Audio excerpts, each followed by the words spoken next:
కాశీలోని విశ్వనాథ ఆలయంలో అన్ని అద్భుతాలే. కాశీ విశ్వనాథ ఆలయం వారణాసిలో గంగా తీరంలో ఉన్న జ్యోతిర్లింగ క్షేత్రం. ఈ క్షేత్రం అనేక రహస్యాలకు నిలయం. సతీదేవి మరణానంతరం శివుడు ఆమె దేహంతో మణికర్ణికా ఘాట్ వద్ద ఆగి ఈ క్షేత్రాన్ని ఆధ్యాత్మిక కేంద్రంగా స్థాపించాడని పురాణాలు చెబుతున్నాయి. ఇక్కడి స్వయంభూ శివలింగం ఎన్నిసార్లు గంగా నీటితో అభిషేకం చేసినా ఎప్పుడు పొడిగానే ఉంటుందట. అది శివుని అపారమైన శక్తిని సూచిస్తుంది.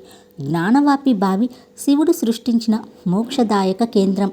అగమ్య శక్తితో చుట్టబడి ఉండడం మరొక రహస్యం.